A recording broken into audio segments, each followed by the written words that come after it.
Breaking news Mahabub Nagar జిల్లా అప్పనపల్లిలో క్షుద్ర పూజలు కలకలం రేపాయి. పట్టపగలే అడవిలో క్షుద్ర పూజలు చేస్తున్న పూజారి మరో ఇద్దరిని గ్రామస్తులు పోలీసులకు అప్పగించారు. క్షుద్ర పూజలు జరిగిన ప్రదేశంలో కోడిని బలిచ్చారు. పసుపు కుంకుమతో ముగ్గులు వేసిన ఆ ప్రాంతం చూస్తే ఒళ్ళు గగ్గురు పడిచేలా భయానక పరిస్థితులు నెలకొన్నాయి. ముగ్గురు నిందితులను అరెస్టు చేసి స్టేషన్కు తరలించారు పోలీసులు. అరే పానం బాగాలేదు. అరే లేవే పానం బాగాలేదు. మంచిగా చేస్తుంటే మీకేమో ఆయనకు చెప్పలేము. ఆయనకు చెప్తే ఆయన మళ్ళీ మీకు ఫోన్ చేస్తారు అవసరమా? పానం బాగాలేదు. ఆయన క్షుద్ర పూజలకు సంబంధించిన పూర్తి డీటెయిల్స్ అందించడానికి మా ప్రతినిధి శంకర్ అందుబాటులో ఉన్నారు. రైట్ శంకర్, అప్పనపల్లిలో జరుగుతున్న క్షుద్ర పూజలకు సంబంధించిన డీటెయిల్స్ ఏ విధంగా ఉన్నాయి?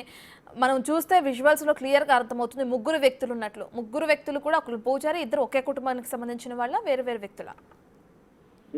మహబూబ్ నగర్ జిల్లా కేంద్రంలో క్షుద్ర పూజలు కలకలం రేపాయని చెప్పవచ్చు. జిల్లా కేంద్రానికి సమీపంలో ఉన్నటువంటి అప్పన్నపల్లి శివారులో అక్కడ అంతా కూడా అడవి ప్రాంతంగా ఉంటుంది. అక్కడ ముగ్గురు కలిసి పూర్తిగా అక్కడ ఒక క్షుద్ర పూజలకు ఉపక్రమించినటువంటి పరిస్థితి. ముఖ్యంగా ఆదివారం రోజున కావడం, అక్కడంతా కూడా పూర్తిగా పసుపు చల్లి కుంకుమతో కూడినటువంటి నిమ్మకాయలు జీడిగింజలతో కూడా ఈ క్షుద్ర పూజలకు పూనుకున్నారు. ఇక ముఖ్యంగా ఆ క్షుద్ర పూజల్లో అక్కడే ఒక నాటుకోడిని కూడా బలి ఇస్తూ పూర్తిగా పూజలు నిర్వహిస్తున్నటువంటి ఒక పూజారిని కూడా మనం విజువల్స్ లో క్లియర్ గా చూడవచ్చు. ఇక క్షుద్ర పూజారితో పాటు మరో అప్పన్నపల్లికి సంబంధించినటువంటి మరో ఇద్దరు వ్యక్తులు కూడా ఈ పూజలో పాల్గొన్నట్టుగా తెలుస్తుంది. ముఖ్యంగా ఈ పూజలు జరుగుతున్నప్పుడు సమీపంలో ఉన్నటువంటి స్థానికులంతా కూడా ఈ సమాచారాన్ని వెంటనే పోలీసులకు అందజేశారు. వెంటనే ఈ విషయం తెలుసుకున్నటువంటి పోలీసులు వెంటనే హుటాహుటిని అక్కడికి చేరుకోవడంతో పాటు ఎవరైతే క్షుద్ర పూజలకు పాల్పడుతున్నారో వారిని వెంటనే అరెస్టు చేసి పోలీస్ స్టేషన్ కు తరలించినటువంటి పరిస్థితి అక్కడ నెలకొంది. ముఖ్యంగా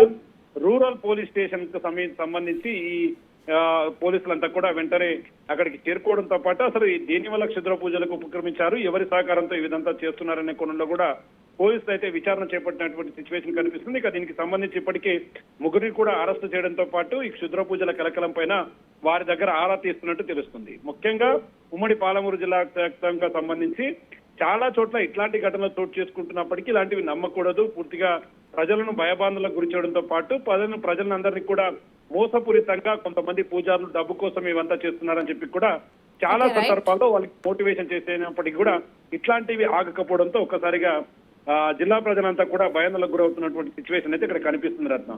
రైట్, థ్యాంక్ యూ శంకర్.